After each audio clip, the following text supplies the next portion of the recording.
Le théâtre Sorano, c'est les mots, c'est désir, feu, bim bom boum, parole, maintenant, vivant, rêve. On a tous ces mots-là avec lesquels on travaille, constituent l'énergie du lieu. Voilà, c'est éclatant. Pour ceux qui ne sont pas encore venus cette année au théâtre Sorano, eh bien, bonne année à tous et à toutes. Nous sommes très heureux cette année parce que nous sommes ouverts. Voilà. Et au regard du contexte général, eh ben, ça n'a pas de prix de pouvoir venir au théâtre, même si les protocoles sont lourds, même si une grande partie de la convivialité, de la proximité du lieu sont empêchées. Malgré tout ça, on peut assister à des représentations, on peut rencontrer des artistes, on peut voir des œuvres, et je crois qu'on en a vraiment bien besoin. Voilà, les spectacles, au fond, c'est la meilleure carte de vœux pour nous cette année qu'on peut faire. Et ce qui nous fait très plaisir, c'est que ce mois de janvier, il est beau dans l'élan qu'il suscite auprès des spectateurs et des spectatrices, auprès de vous, parce que nous avons accueilli, nous avons ouvert l'année avec le solo de Solal Bouloudnine, Seras-tu là, et que vous avez été fort nombreux et de plus en plus au fil des représentations. Nous avons eu la magnifique mise en scène de Brigitte Jacques de Phèdre. C'est une mise en scène extrêmement vibrante, intense, et qui a suscité beaucoup de désirs parmi vous. Et puis voilà, à partir de cette semaine, nous accueillons peut-être la plus belle carte de vœux possible, le spectacle de Pippo Del Bono, qu'on avait reporté l'année dernière, et que nous sommes vraiment très heureux d'accueillir, la Gioia. Quoi se souhaiter de plus beau que la joie, la joie à retrouver pourquoi nous sommes là, la joie à retrouver le sens. Et avec Pippo, c'est une fête des sens qui vous est proposée, puisque c'est un des plus grands artistes européens qui va investir le Sorano avec sa troupe plein de couleurs, de mouvements, de poésie. Et c'est vrai que dans notre époque un peu chancelante, ou dans ce moment de notre histoire où les humanités sont malmenées, eh bien, voir Pippo s'interroger sur la beauté du monde, sur la joie et sur la vie, sur le vivant, eh bien, ça n'a pas de prix. J'étais heureux que Sébastien programme Pippo Del Bono. Pour moi, c'est mes premiers souvenirs de théâtre il y a une vingtaine d'années à Paris, à la Villette. Ça m'a laissé des impressions et des émotions très fortes. Un théâtre à la fois social et poétique, c'est complexe. Justement, je trouve que les plus belles pièces, les plus belles œuvres au théâtre sont souvent indescriptibles. Ça m'avait bluffé. Cette année, nous avons choisi, c'est important de le rappeler, de présenter la saison en deux parties. On vous avait présenté la totalité, mais on a sorti 2 plaquettes. Donc, on fait une petite relance via ce petit film pour vous parler des spectacles, des promesses que nous vous avons faites. Moi, j'ai vraiment hâte de retrouver le duo de choc de Olivier Martin-Salvant et Pierre Guillois avec Les Gros patinent bien. On a eu le bonheur d'accueillir Bigre. C'était un grand souvenir, donc on a hâte de les accueillir très bientôt. Alors, je ne vais pas vous résumer ce spectacle parce que l'intrigue n'a ni queue ni tête. Enfin, c'est vraiment un duo comique. Ça repose sur un acteur immobile qui parle dans un anglais shakespearien très fantaisiste et un autre qui s'active tout autour pour donner vie à l'action, pour la faire vivre avec des cartons où ils indiquent les situations pour que vous gardiez vos repères. Et c'est vrai que je pense que depuis Laurel et Hardy, pendant plus d'1h20, eh bien on n'a pas vu de duo comique aussi réjouissant, et on a besoin aussi de rire en ce moment, de dépasser nos situations terribles, anxiogènes, par la folie burlesque que le théâtre peut parfois proposer. Je vous conseille d'aller voir Désobéir de Julie Berès. C'est un spectacle où elle donne la parole aux femmes, des femmes issues de l'immigration, et où elles vont nous raconter leur quotidien, leur révolte Et c'est un spectacle très fort et très important. Moi, j'ai choisi de vous parler du pendant du spectacle Désobéir qui s'appelle La Tendresse, uniquement avec des hommes au plateau. Après le succès que Julie Berès a eu avec le spectacle Désobéir, elle a choisi de faire la même chose avec uniquement des hommes pour contrer le diktat sociétal sur la question de la virilité, voilà, en faisant intervenir des danseurs, notamment au plateau, et voilà, un plateau uniquement composé d'hommes. Il ne faut pas oublier que la représentation de Désobéir le dimanche, elle est présentée aussi en audio description.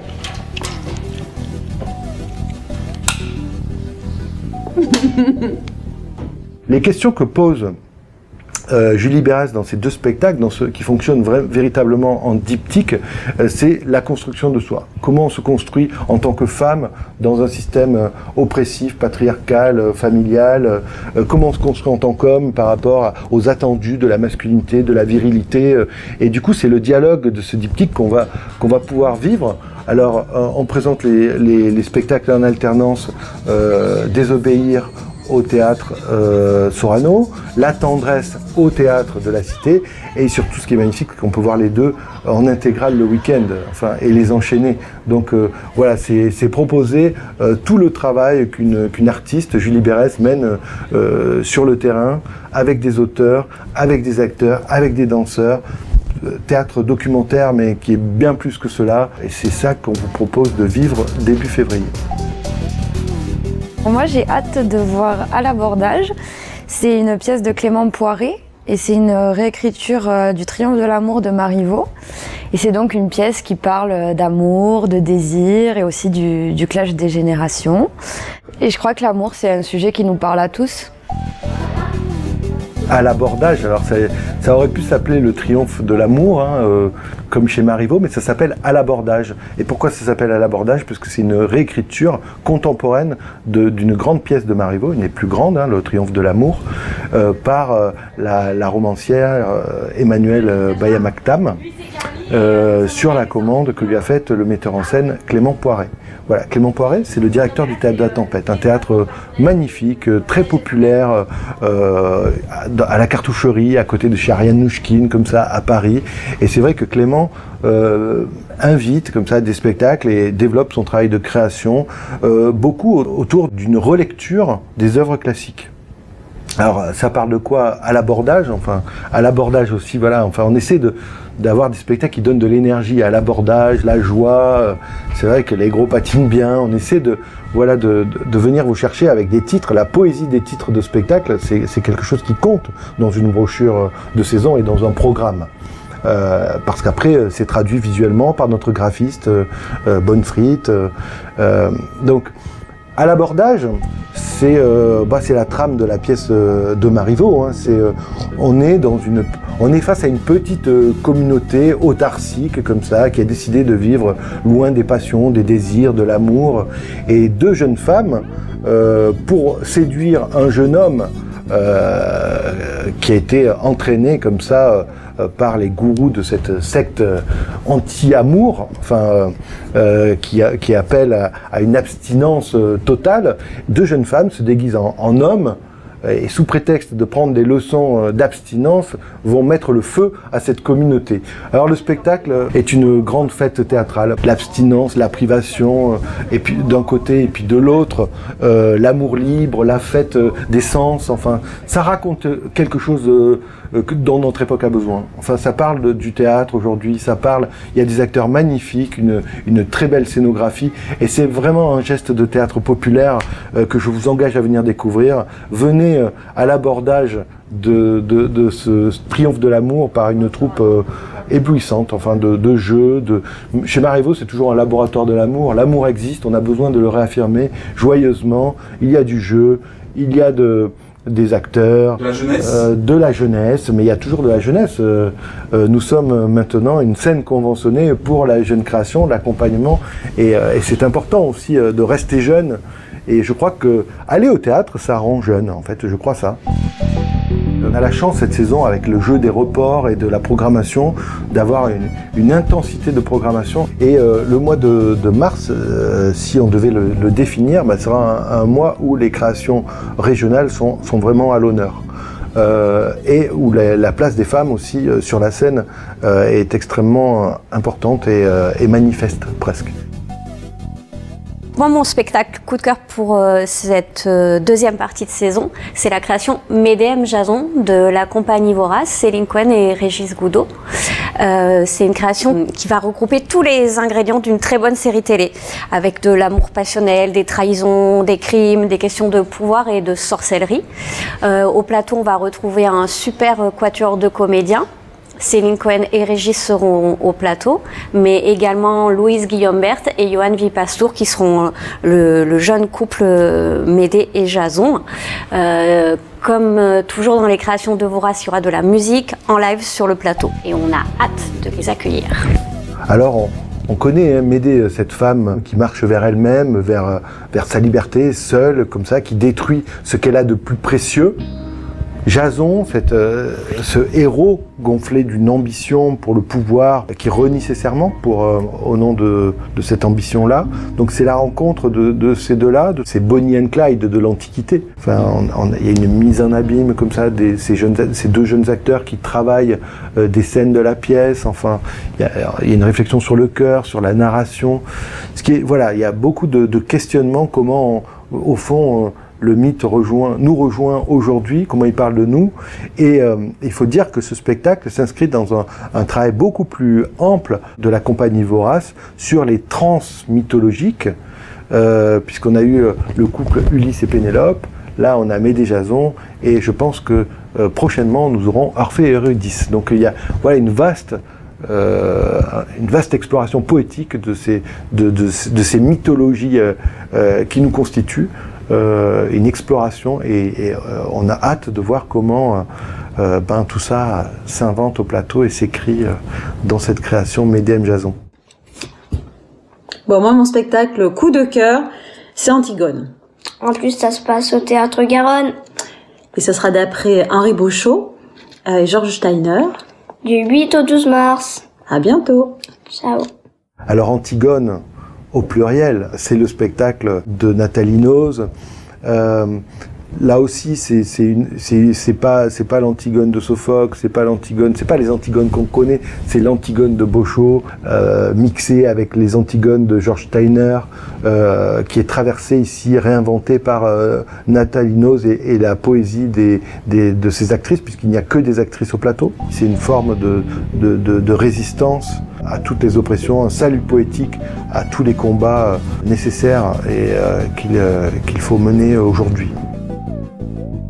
Nous les présentons, ces Antigones-là, au Théâtre Garonne, en partenariat avec le Théâtre Garonne. C'est une coproduction du Théâtre Garonne et du Théâtre Sorano. Ben, tu vois Noé, moi je choisis J'accuse.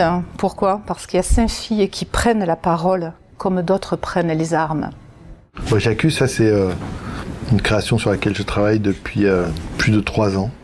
Pour la première fois, effectivement, de l'histoire de la compagnie Tabula Rasa, j'ai passé une commande à une autrice et je vais monter un texte écrit par une femme, Annick Lefebvre, pour la circonstance. Et sur le plateau, on retrouvera 5 comédiennes. Donc, en fait, J'accuse, France, ça n'a rien à voir avec Zola. J'ai été fasciné en 2015 par un spectacle que j'ai vu à Montréal, qui mettait en scène 5 femmes au théâtre d'aujourd'hui. Et tout d'un coup, j'avais l'impression que la valeur, la dimension performative de la parole dans ce spectacle était exceptionnelle, que le public réagissait. C'était une écriture très contextualisée. Alors, ces 5 femmes de la société d'aujourd'hui, il y avait une caissière d'un magasin de lingerie fine, une patronne de petite PME, une femme étrangère qui se pose des questions d'intégration, une super fan d'Isabelle Boulay, et puis l'autrice elle-même dans son texte apparaissant comme figure. Et tout d'un coup, c'est une analyse à partir de dans quelque chose de pas du tout didactique, mais plutôt à partir d'un militantisme qui se construit sur un vécu. C'est une parole de femme qui surgit comme ça. Elle commence toute par dire c'est pas vrai que, c'est très joyeux, c'est très drôle, ça parle du monde très directement. Et moi j'ai très peu fait ça, hein, mais j'étais curieux de voir comment on pouvait convoquer dans un acte non pas documentaire, parce que cette parole-là et cette langue est très fictionne aussi, ces figures-là, mais comment on pouvait parler, citer, je sais pas, le gouvernement, les politiques, des faits de société précis, et comment ça peut tout d'un coup créer une communauté théâtrale, rassembler des gens, nous permettre de prendre la distance, de nous amuser, de pousser des cris salutaires parfois. Vous êtes en train de travailler là-dessus ? On y travaille à fond, on est en répétition, on travaille, l'écriture se fait vraiment aussi avec les actrices, enfin c'est dans un va-et-vient avec Annick, je fais des visios avec le Québec, Annick revient en France pour achever avec nous l'écriture de son texte, donc ça va être très au présent, à un moment aussi au mois de mars où beaucoup de choses vont se jouer, les élections présidentielles, tout ça, donc c'est un peu un scan de la société française à travers 5 paroles de femmes. Et c'est joyeux, c'est réjouissant, enfin c'est pas du tout... on n'est pas là pour juste constater le désastre, hein, pas du tout. Non, au contraire, je crois que dans l'énergie de la langue d'Annick Lefebvre, il y a des élans et des élans nécessaires, il y a beaucoup d'énergie, beaucoup de passion, voilà, c'est le regard d'une Québécoise sur la société française. C'est cette écriture-là que je vous invite à découvrir au Cube, au Théâtre de la Cité, coproducteur avec le Sorano de cette création de la compagnie. Et après, le chant du vertige avec la grainerie. Le vertige, c'est aujourd'hui. La compagnie Lapsus vient de créer en décembre le chant du vertige. C'est une création qui se nourrit aussi d'un texte de l'écrivain Pierre Ducrozet. Alors, le lien avec de ces 2 spectacles, le chant du vertige et puis le spectacle de danse dont je vais vous parler après en son lieu, c'est peut-être le lien que notre société entretient avec la nature, avec l'environnement, avec la crise environnementale. C'est-à-dire qu'on a une création qui repose sur de la danse, de la jongle, de la voltige. Il travaille aussi le cerf-volant au plateau. Donc on est dans un langage de circassien assez virtuose, mélangé, pour une création qui se veut, qui se présente comme un poème, un élan comme ça, vers l'imaginaire, la célébration du vivant, et se nourrissant de cette thématique qu'a amené le roman de Pierre Ducrozet, Le Grand Vertige. Alors j'ai hâte de retrouver Christian Rizzo, que j'ai découvert il y a maintenant plus d'une dizaine d'années sur un grand spectacle qui s'appelait Nos Amours. Et là, on le retrouve au Sorano pour un seul en scène, c'est un seul danseur. Et voilà, ça nous promet une belle chorégraphie très intéressante. Christian Rizzo, c'est quelqu'un qui est à la fois très rock'n'roll et en même temps très très méticuleux, très précis dans ce qu'il fait. Souvent accompagné d'une scénographie et d'une lumière impeccable.